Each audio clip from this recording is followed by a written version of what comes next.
Eles batem na porta daquela mulher para cobrar a dívida que eles haviam adquirido enquanto aquele homem estava em vida. E era um costume comum quando alguém adquiria uma dívida e não tinha como pagar por essa dívida, alguém da casa ser levado para ser escravo pelo tempo em que aquela dívida durasse, ou talvez por toda a vida, dependendo do tamanho que fosse aquela dívida. Então, era um costume comum de acontecer. E o que me chama a atenção é que se aquele homem, enquanto estava em vida, precisou de pedir aquele empréstimo, precisou de fazer aquela dívida, é porque alguma coisa para aquela família, para aquela casa já não estava indo bem, porque houve essa necessidade de ele contrair aquela dívida.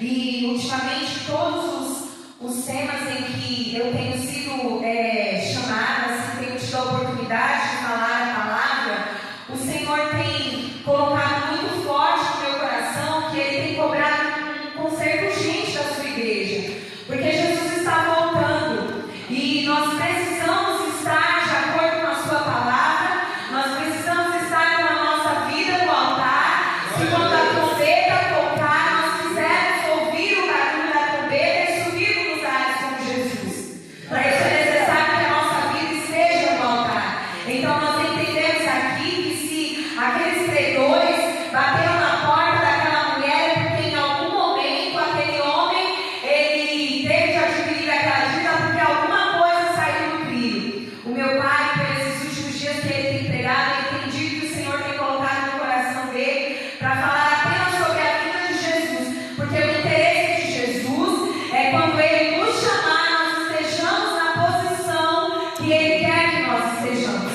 É por isso que ele tem falado tanto que nós temos que manter a nossa vida no altar. Aleluia. O que eu acho interessante, é uma passagem que eu tenho citado bastante também, é que quando nós encontramos o profeta Elias enfrentando os 450 profetas de Baal, a Bíblia vai dizer que eles erguem um altar conforme tinha que ser, com todas as ofertas que teriam de ser oferecidas sobre aquele altar. E Elias, quando ele desafia aqueles profetas, ele fala o seguinte: vocês terão o período de vocês para clamarem ao Deus de vocês, e eu terei o meu período para clamar ao meu Deus.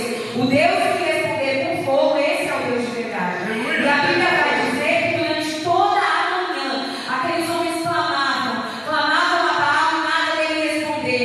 Eles começaram a profetizar, entraram em transe profetizando.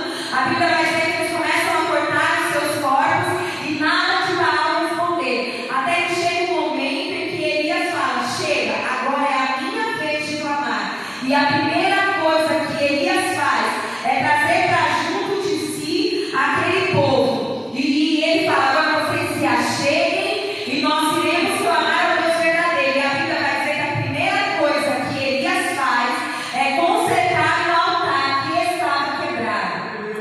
Porque é isso que o pecado faz conosco. O pecado destrói o altar da nossa vida, que deve ser o lugar onde Deus deve ser adorado. Glória a Deus. Então, se nós queremos ver ao Senhor, se nós queremos subir ao céu de glória, se nós queremos estar entre a fileira dos santos primeiro, nós temos que consertar o altar que está quebrado. E essa campanha ela traz consigo restauração e multiplicação. Então, o que é que nós precisamos entender? Que antes de nós vivermos o milagre, primeiro nós teremos que reparar e restaurar aquilo que está quebrado. Aleluia. Porque é muito bom a gente vir aqui e falar sobre um tema como este, de restaurar e multiplicar. Quem é que não quer milagre na sua vida? Quem é que, na verdade, não é nenhuma questão de querer? Quem é que não precisa de um milagre? Aqui nessa noite, todos nós precisamos de um milagre. Mas para nós recebermos o milagre do Senhor, primeiro a gente precisa colocar todas as coisas no lugar. O tema foram vocês que escolheram. Primeiro restaura, depois recebe milagre. Aleluia. O que é que significa restauração? Reavivar ou restabelecer algo que estava em mau estado, danificado ou perdido.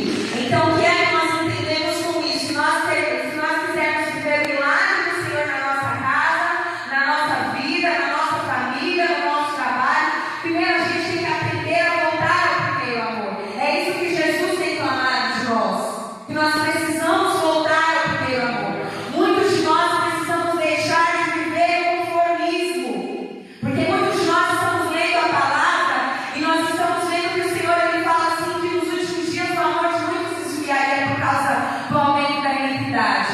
Então